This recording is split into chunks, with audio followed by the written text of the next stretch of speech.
Hello everyone.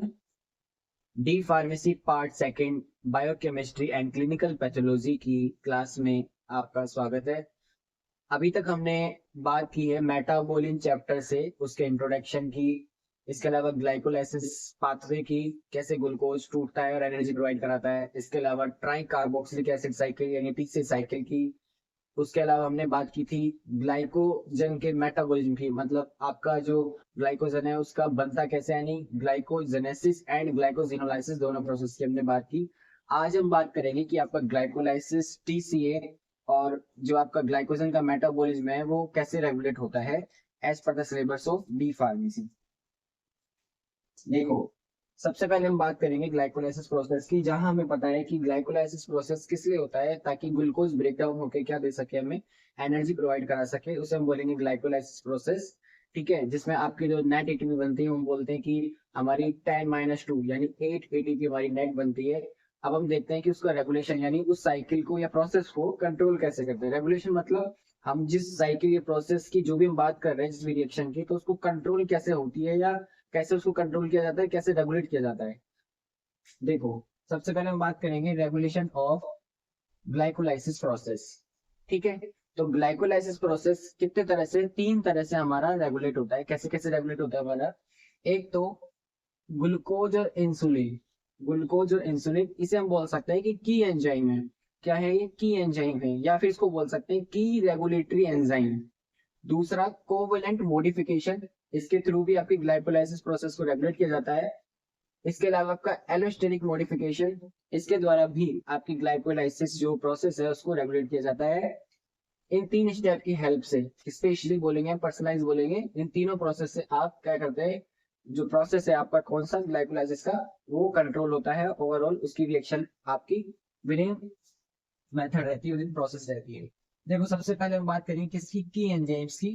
तो की enzymes या की रोल निभाने वाले या मेन जो हमारे पार्ट हैं वो कौन कौन है हमारे? ग्लूकोज, पहला ग्लूकोज और दूसरा इंसुलिन। ये दोनों कैसे कैसे रेगुलेट करते हैं?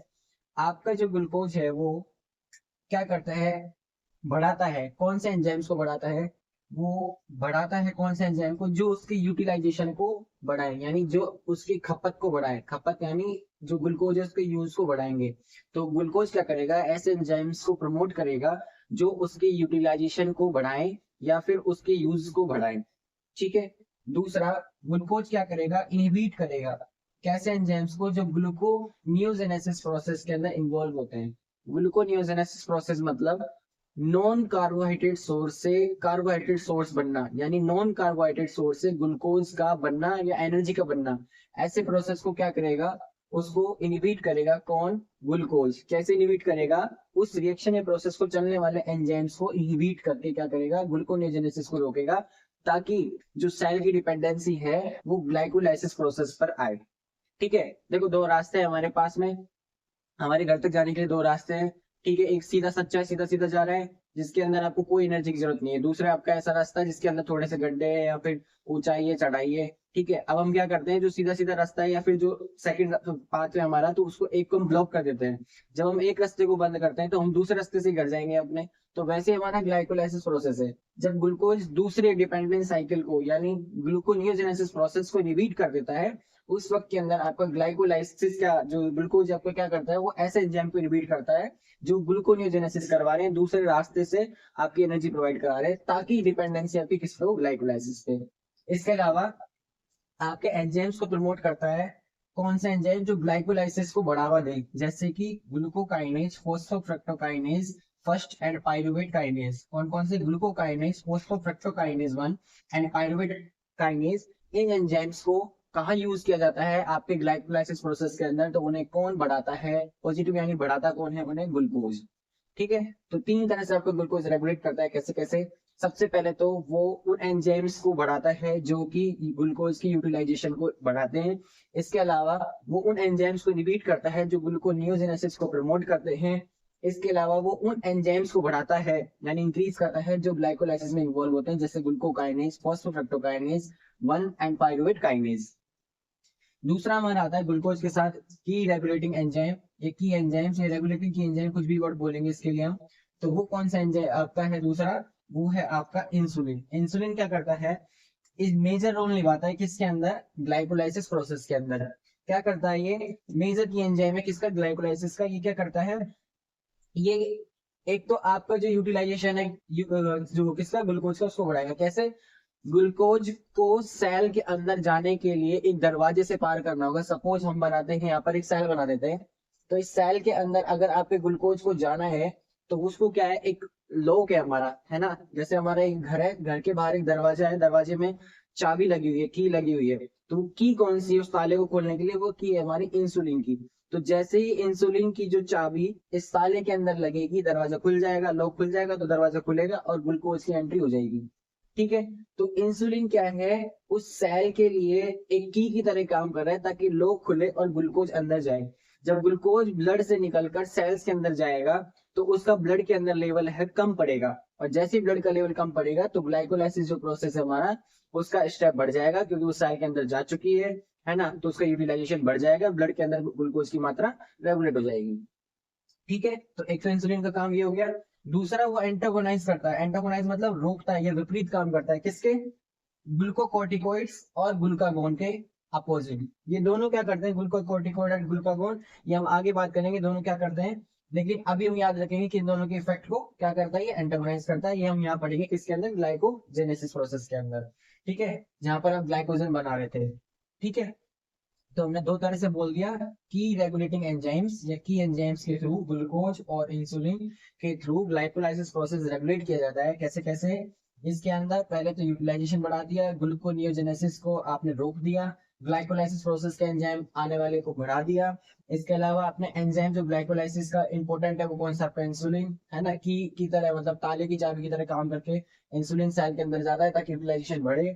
इसके अलावा आपके ग्लूकोकोर्टिकोइड और ग्लूकागोन जैसे आपके जो हार्मोन्स हैं उनको आपने क्या कर दिया, एंटागोनाइज इफेक्ट दे दिया, किसकी हेल्प से, इंसुलिन की हेल्प से। ठीक है, तो एक तो प्रोसेस हो गया हमारा ये, कौन सा, ग्लूकोज का और इंसुलिन का, जिसे हम बोलते हैं की रेगुलेटिंग एंजाइम। दूसरा है हमारा कोवैलेंट मॉडिफिकेशन। कोवैलेंट मॉडिफिकेशन के अंदर क्या करते हैं आप, हार्मोन्स, कौन सा हार्मोन्स, जैसे कि आपका एपिनेफ्रिन है और ग्लूकागोन है ना। हार्मोन्स एपिनेफ्रिन और ग्लूकागोन ये क्या करते हैं, आपके अंदर इंक्रीज करते हैं कौन सा, साइक्लिक एएमपी। किसको इंक्रीज कर देते हैं, साइक्लिक एडिनोसिन मोनोफॉस्फेट। इसको इंक्रीज कर देते हैं लेवल को, ताकि आपका प्रोटीन काइनेज बढ़ जाता है। जिससे क्या होता है, आपका प्रोटीन काइनेज बढ़ जाता है। हार्मोन्स एपिनेफ्रिन और ग्लूकागोन सीएमपी लेवल को बढ़ाते हैं, जिससे प्रोटीन काइनेज की मात्रा बढ़ जाती है, एंजाइम्स की बढ़ जाती है। वो क्या करते हैं, वो फोस्फोराइलेशन प्रोसेस, कौन सा प्रोसेस, फोस्फोराइलेशन प्रोसेस द्वारा पाइरुवेट काइनेज, इसको पाइरुवेट काइनेज को इनहिबिट करता है, ताकि आपका जो ग्लाइकोलाइसिस प्रोसेस है वो रुक सके। तो यहाँ हमने रोक दिया, है ना, बढ़ा दिया, रोक दिया, इसी को रेगुलेशन बोलेंगे हम। तो ये हमने रोक दिया कैसे, सबसे पहले आपका हार्मोन होगा, जैसे एपिनेफ्रिन है, ग्लूकागोन है, वो क्या करेंगे, आपका सीएमपी लेवल को बढ़ाएंगे, जिससे प्रोटीन काइनेज एंजाइम बढ़ेगा, जिसकी वजह से कौन सा प्रोसेस, फोस्फोराइलेशन प्रोसेस के द्वारा प्रोटीन काइनेज पाइरुवेट काइनेज को इनहिबिट करेगा, ताकि ग्लाइकोलाइसिस प्रोसेस इनहिबिट हो सके, रुक सके। तो इसे हम बोलेंगे कौन सा मॉडिफिकेशन, कोवैलेंट मॉडिफिकेशन। ये कोवैलेंट प्रोसेस जो इसको रेगुलेट करवा रहा है आपके ग्लाइकोलाइसिस को। अगला आता है हमारा एलोस्टेरिक मॉडिफिकेशन। एलोस्टेरिक मॉडिफिकेशन हम दो तरह से बोलते हैं, एक तो क्या, फॉस्फोफ्रक्टोकाइनेज, और दूसरा सिट्रेट एंड एटीपी। देखो कैसे, फॉस्फोफ्रक्टोकाइनेज फर्स्ट आपका फीडबैक कंट्रोल करता है। फीडबैक कंट्रोल या फीडबैक मैकेनिज्म क्या होती है, जब किसी चीज की मात्रा, किसी एंजाइम की मात्रा, किसी पदार्थ की मात्रा बढ़ जाती है, एक साथ लेवल बढ़ जाता है, तो वो अपने ही बनने के प्रोसेस को रोकता है। तो उसे हम बोलते हैं फीडबैक मैकेनिज्म। अपने ही प्रोसेस को बनने से रोकने वाली मैकेनिज्म को आप याद रख सकते हैं, उसे क्या बोलते हैं, फीडबैक कंट्रोल या फीडबैक मैकेनिज्म बोलते हैं। तो फॉस्फोफ्रक्टोकाइनेज 1 क्या करता है, ग्लाइकोलाइसिस प्रोसेस को रेगुलेट करता है। इसके अलावा आपका सिट्रेट एंड एटीपी जो आपकी तैयार हो रही है ग्लाइकोलाइसिस प्रोसेस में, वो क्या करती है आपकी, वो ग्लाइकोलाइसिस प्रोसेस को रोकती है। जबकि एएमपी यानी एडिनोसिन मोनोफॉस्फेट जब मात्रा बढ़ती है तो वो प्रमोट करती है इसको, ग्लाइकोलाइसिस प्रोसेस को। तो इसे हम क्या बोलते हैं, एलोस्टेरिक मॉडिफिकेशन। तो तीन तरह से हो गया हमारा ग्लाइकोलाइसिस का रेगुलेशन, ग्लूकोज इंसुलिन यानी की एंजाइम रेगुलेटरी एंजाइम के through, covalent modification, allosteric modification. तीनों तरह से आप क्या करते हो, ग्लाइकोलाइसिस को रेगुलेट करते हो। ठीक है, अब देखो आगे का पार्ट। आगे का पार्ट है हमारा रेगुलेशन ऑफ टीसीए। ये जो सामने लिखा हुआ है आपके, इसका पूरे को पूरे एक साथ लिख सकते हो, और पूरा नोट डाउन करने के बाद अपनी कॉपी में याद रख सकते हो, जैसे आपको बताया गया पूरा का पूरा, और आप इसको डायरेक्ट लिखोगे अगर पेपर में आ जाता है आपके सीधा एग्जाम में कि रेगुलेशन कैसा होता है। या फिर आपका क्वेश्चन, सपोज आपका क्वेश्चन आया 10 नंबर में आ गया, आरएचएस के अंदर आपका एग्जाम हो रहा है, या कोई भी यूनिवर्सिटी से आप पढ़ रहे हैं, क्वेश्चन आ गया आपका ग्लाइकोलाइसिस प्रोसेस के बारे में बताओ, तो वहां पे रेगुलेशन जरूर लिखेंगे। या टीसीए पूछ लिया तो आप साइकिल तो बताएंगे टीसीए की या ग्लाइकोलाइसिस की, जो भी एक्स वाई जेड आपसे पूछा गया है, साथ में उसके रेगुलेशन जरूर बताएंगे, है ना। और अलग से भी पूछा जाए तो भी आप बता सकते हैं, वन वर्ड के अंदर पूछा जाए या अलग से भी आपसे क्वेश्चन पूछा जाए तो भी आप इसको लिख सकते हैं। ठीक है, बाकी बुक आप कोई रेफर करें, इससे कोई भी दिक्कत नहीं है। ठीक है, आगे देखो आपका क्या है, regulation of TCA. Regulation of TCA मतलब ट्राई कार्बोक्सिलिक एसिड साइकिल या टीसीए साइकिल कैसे रेगुलेट की जाती है, क्रेब्स साइकिल। देखो इसके अंदर आप 3 स्टेप बोलोगे, कौन कौन से, 3 तरह कौन कौन से बोलेंगे। एक तो etc, electron transport chain and oxidative phosphorylation process. Beta oxidation process के अंदर आएगा आपका, जिसके अंदर जो एनर्जेटिक तैयार हो रही है, आपकी एनर्जी तैयार हो रही है, उसका प्रोसेस, यानी इलेक्ट्रॉन जो ट्रांसफर होते हैं, एक प्रोसेस आएगा जिसके बारे में आगे बात करेंगे, जिसे हम बोलते हैं ईटीसी चेन या इलेक्ट्रॉन ट्रांसपोर्ट चेन। और ऑक्सीडेटिव फॉस्फोराइलेशन, ये दोनों के दोनों रेगुलेट करते हैं आपके किसको, टीसीए साइकिल के प्रोसेस को। इसके अलावा आपका सिट्रेट सिंथेज, सिट्रेट सिंथेज, जब आप टीसीए की बात करते हो तो आपका सिट्रेट, मैलेट, ऑक्सैलिक ऐसे बहुत से वर्ड आते हैं हमारे, है ना। तो वहीं एक एंजाइम होता है आपका क्या, सिट्रेट सिंथेज। वो क्या करता है, इनहिबिट करता है। कैसे इनहिबिट करता है, ATP and long chain acyl को एंजाइम है, इसके थ्रू सिट्रेट सिंथेज को इनहिबिट किया जाता है। किसके द्वारा, ATP and long chain acyl को एंजाइम के द्वारा, ताकि ये आपकी कंट्रोल में रह सके। इसके अलावा आइसोसिट्रेट डिहाइड्रोजनेज, आइसोसिट्रेट डिहाइड्रोजनेज, इसको प्रमोट तो करता है कौन, एडीपी, बढ़ाता है तो कौन, आपका एडीपी। जबकि नेगेटिवली यानी आपको इनहिबिट कौन करेगा, एटीपी एंड एनएडीएच, किसको, आइसोसिट्रेट डिहाइड्रोजनेज को इनहिबिट करता है। आप जब पिछली वीडियो में टीसीए साइकिल देखेंगे, इससे just second video, last second video में देखेंगे तो आपको मिलेगा टीसीए साइकिल, वहां पे सारे एंजाइम पूरे पूरे लिखे हुए, citrate synthase, oxalic, isocitrate dehydrogenase, alpha keto glutarate, सभी के सभी लिखे हुए हैं। तो वहां अगर आप ध्यान से देख के आए वीडियो, या आपको टीसीए साइकिल याद है, तो आप जान सकते हैं कि कहाँ एंजाइम की कैसे कैसे बात कर रहे हैं। इसके बाद देखो अगला process, alpha keto glutarate dehydrogenase, alpha keto glutarate dehydrogenase, इसका रेगुलेशन कौन करता है, आपका फोस्फोडिहाइड्रोजनेज या पायरूफोस्फोडिहाइड्रोजनेज, जो पायरुवेट से आप कन्वर्ट कराते हैं साइको एंजाइम के अंदर, उस प्रोसेस के अंदर आपका आता है कौन सा, पायरूफोस्फोडिहाइड्रोजनेज रेगुलेशन करता है, तो किसका, अल्फा कीटो ग्लूटारेट डिहाइड्रोजनेज का। ठीक है, थर्ड स्टेप आता है आपका कौन सा, सक्सिनेट डिहाइड्रोजनेज, जिसको कौन करता है इनहिबिट, आपका ऑक्सिलो एसीटेट, ऑक्सिलो एसीटेट। और उसमें भी कौन आपका रोल अदा करता है मेन, मैलेट डिहाइड्रोजनेज और एनएडीएच एनएडी प्लस का रेशियो, है ना। मैलेट डिहाइड्रोजनेज और आपकी जो कौन से एनएडीएच और एनएडी प्लस, इनका जो रेशियो रहेगा इन दोनों का, और इसके साथ का जो रेशियो रहेगा, वो ज्यादा है कम किस हिसाब से, अगर इसका मात्रा ज्यादा आ रही है, इसकी मात्रा कम आ रही है, उसके हिसाब से आपका ऑक्सिलो एसीटेट रोक देगा किसको, सक्सिनेट डिहाइड्रोजनेज एंजाइम को, ताकि आपकी TC cycle with in control रहे। ठीक है, कोई भी चीज हमारी चाहे प्रकृति में हो, चाहे रिएक्शन हो, चाहे किसी भी तरह से हो, उसको कंट्रोल, विद इन कंट्रोल ईश्वर ने पहले से तय किया हुआ है कि उसको कंट्रोल में रखना जरूरी है। तो हमारी जितनी भी साइकिल चलती है ना, जैसे चाहे साइटोप्लाज्म के अंदर चल रही हो, माइटोकॉन्ड्रियल मैट्रिक्स के अंदर चल रही हो, आपकी कोई भी साइकिल कैसी भी स्टेप पे चल रही हो, तो उसको रेगुलेट करने के लिए उसी के एंजाइम्स या उसी एंजाइम को रोकने वाला कोई ना कोई चीज आपकी काम करती है, ताकि वो रेगुलेट रहे। ठीक है, तो टीसीए को आप रेगुलेट कैसे कैसे करते हैं, तो ईटीसी और ऑक्सीडेटिव फॉस्फोराइलेशन प्रोसेस को कंट्रोल करते हैं। इसके अलावा सिट्रेट सिंथेसिस, इस एंजाइम को एटीपी और लॉन्ग चेन एसाइल को एंजाइम में रेगुलेट करते हैं। आइसोसिट्रेट डिहाइड्रोजनेज को एडीपी बढ़ाता है, जबकि एटीपी और एनएडीएच कम करते हैं। अल्फा कीटो ग्लूटारेट डिहाइड्रोजनेज को पीडीएच, पायरूफोस्फोडिहाइड्रोजनेज रेगुलेट करता है। सक्सिनेट डिहाइड्रोजनेज को ऑक्सिलो एसीटेट रेगुलेट करता है, किसकी हेल्प से, मैलेट डिहाइड्रोजनेज और एनएडीएच एनएडी प्लस का रेशो से। Nicotinamide adenosine dinucleotide hydrogen hydrate hydrogen, इसको हम पूरा नाम बोलते हैं, इसका मैलेट डिहाइड्रोजनेज, इन दोनों का रेशियो आपका एसडीएच को कंट्रोल करता है ओवरऑल में। अगला आता है हमारा कौन सा, रेगुलेशन ऑफ ग्लाइकोजेनेसिस। ठीक है, तो ग्लाइकोजेनेसिस हमने कल भी बात की थी, कौन सी ग्लाइकोजेनेसिस किसको बोलते हैं, आपका ग्लाइकोजेनेसिस प्रोसेस मतलब ग्लाइकोजन का बनना, और ग्लाइकोजिनोलाइसिस मतलब ग्लाइकोजन का टूटना।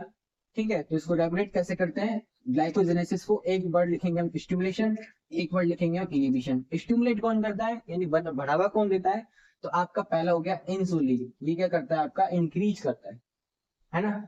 और दूसरा क्या करता है आपका ग्लूकोकोर्टिकोइड, ये भी आपका इंक्रीज करता है इसको ग्लाइकोजेनेसिस को। कैसे कैसे करता है, की एंजाइम कौन सा होता है ग्लाइकोजेनेसिस का, वो होता है आपका कौन सा ग्लूकागोन। ग्लूकागोन तो ओवरऑल हम इसी को बढ़ावा दें, अगर ग्लूकागोन की सिंथेसिस को बढ़ावा दे दे तो ग्लाइकोजेनेसिस का प्रोसेस आपका बढ़ने लग जाएगा।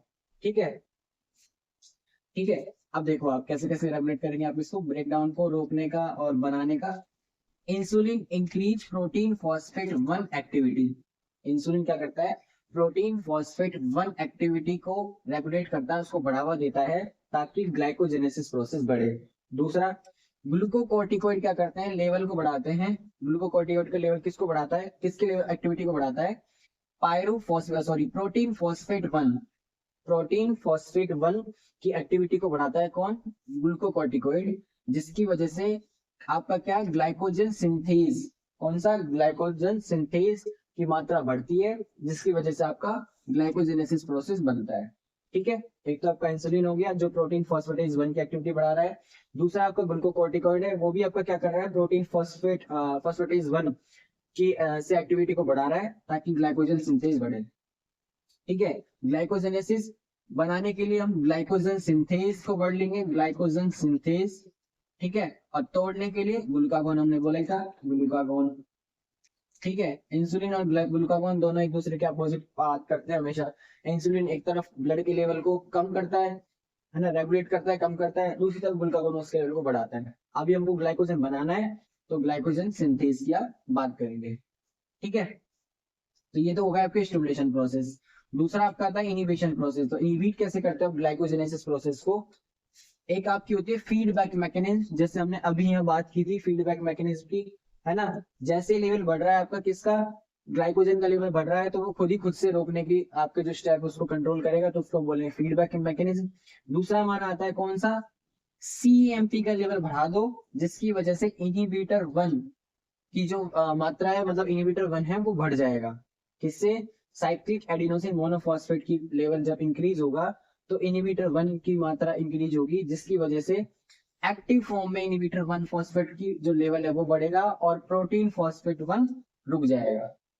देखो यहां हम बोल रहे थे प्रोटीन फॉस्फेट 1 की मात्रा बढ़ा दो, प्रोटीन फॉस्फेट 1 की मात्रा बढ़ा दो ताकि ग्लाइकोजन बने, स्टिमुलेट हो। यहाँ हमने बोल दिया प्रोटीन फॉस्फेट 1 की लेवल कम कर दो ताकि वो इनिबिट हो जाए। ठीक है, तो आपने क्या कर दिया, इसको रेगुलेट कर दिया, इसको ग्लाइकोजेनेसिस प्रोसेस, यानी ग्लाइकोजन के बनने को। ठीक है, बनना मतलब ग्लाइकोजन सिंथेज की बात कर रहे हैं। ठीक है, और टूटना मतलब आगे देखेंगे हम उसको रेगुलेट कौन करता है, रेगुलेशन ऑफ ग्लाइकोजिनोलाइसिस। जेनेसिस जिनोलाइसिस टूटना कैसे, सबसे पहले आपका कैटाकोलामीन, इसके अलावा आपका है ग्लूकागोन, इसके अलावा है मसल्स के अंदर। स्पेशली हम 3 वर्ड की बात करें, इसके अलावा पूरी मकरीज आपकी अलग रहती है, पर इतना हमें रिक्वायरमेंट नहीं है डिप्लोमा लेवल के अंदर। आप सबसे पहले देखो कैटाकोलामीन, ये क्या करते हैं, ये बीटा एडिनर्जिक रिसेप्टर के थ्रू, बीटा एडिनर्जिक रिसेप्टर के थ्रू लीवर एंड मसल के अंदर आपके क्या करते हैं, ग्लाइकोजिनोलाइसिस प्रोसेस को रेगुलेट करते हैं, लीवर के अंदर भी और मसल के अंदर भी। एक बात, दूसरा आपका ग्लूकागोन, ग्लूकागोन कहाँ काम करता है, लीवर के अंदर काम करता है, जाके ग्लाइकोजिनोलाइसिस प्रोसेस को रेगुलेट किया जा सके। ठीक है, ये मसल के अंदर काम क्यों नहीं करता है, क्योंकि मसल के अंदर आपके ग्लूकागोन के रिसेप्टर नहीं होते हैं, जबकि आपके कैटाकोलामीन्स के रिसेप्टर कौन से होते हैं, बीटा एडरेनर्जिक रिसेप्टर, जो लीवर मसल दोनों के अंदर मिलते हैं।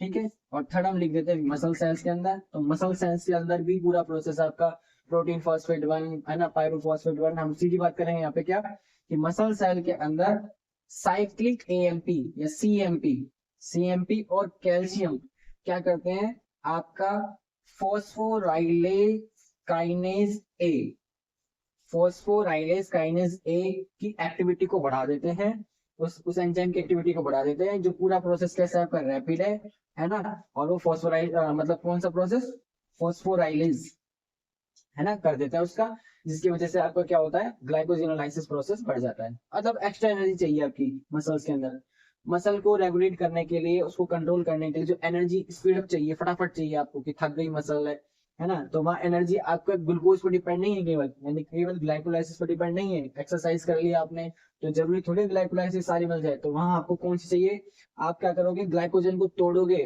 ताकि यूटिलाइज हो उसकी मात्रा। जब यूटिलाइज होगी तो नया एनर्जी का प्रोसेस जनरेट होगा। तो इसलिए हमने लिख दिया कि मसल सेल के अंदर साइक्लिक एएमपी और कैल्शियम दोनों मिलकर क्या करते हैं, आपका फॉस्फोराइलेज काइनेज की एक्टिविटी को बढ़ाते हैं। फटाफट का प्रोसेस है, फॉस्फोराइलेशन हो जाएगा ताकि आपका जो ग्लाइकोजन है वो टूटे और एनर्जी प्रोवाइड करे। तो ये भी आपका रेगुलेशन का प्रोसेस हो गया तीन तरह से। कौन कौन से, कैटेकोलामिन, ग्लूकागोन, मसल सेल्स के अंदर आपने क्या लिख दिया, साइक्लिक एएमपी और कैल्शियम। अब एक बात यहाँ ध्यान रखने वाली है कि मसल कॉन्ट्रैक्शन और ग्लाइकोजिनोलाइसिस, मसल कॉन्ट्रैक्शन और ग्लाइकोजिनोलाइसिस दोनों को सेम कैल्शियम बाइंडिंग प्रोटीन द्वारा रेगुलेट किया जाता है। ये नोट कर लीजिएगा आप अलग से, जिसको हम कैलमोड्यूलिन भी बोल सकते हैं, है ना। ये अलग से ध्यान रखने वाली बात है। मसल कॉन्ट्रैक्शन और ग्लाइकोजिनोलाइसिस दोनों के अंदर आपका सेम कैल्शियम बाइंडिंग प्रोटीन हो सकता है, जिसको हम बोलते हैं कैलमोड्यूलिन। ठीक है, तो एक बार आप इसका अगर स्क्रीनशॉट लेना चाहे तो एक बार आप ले सकते हैं। ठीक है, तो ये हमारे क्या हो गया, regulation of glycolysis, regulation of TCA, regulation of glycogenesis, regulation of glycogenolysis. और इस तरह हमारे जो कार्बोहाइड्रेट का मेटाबॉलिज्म था वो हमारा यहाँ पर कंट्रोल आपका कवर हो गया पूरा। अब हम अगली वीडियो में बात करेंगे कि इंसुलिन रेगुलेशन, जो कि हम सिलेबस और क्लासेस के हिसाब से वीडियो चल रही है हमारी। तो अब आपका नेक्स्ट पार्ट रहेगा कि इंसुलिन रेगुलेशन कैसे करता है ब्लड ग्लूकोज लेवल को। और उसी के साथ हम उसी वीडियो में बात करेंगे किसकी, कार्बोहाइड्रेट के मेटाबॉलिज्म में जब आपकी एरर आ जाती है तो कौन कौन सी डिजीज आपकी हो सकती है। ठीक है, तो बहुत बहुत थैंक यू, और अपना फीडबैक कमेंट सेक्शन में जरूर दें। और जो बच्चे लगातार वीडियो देख रहे हैं या सपोर्ट कर रहे हैं उनका बहुत बहुत धन्यवाद।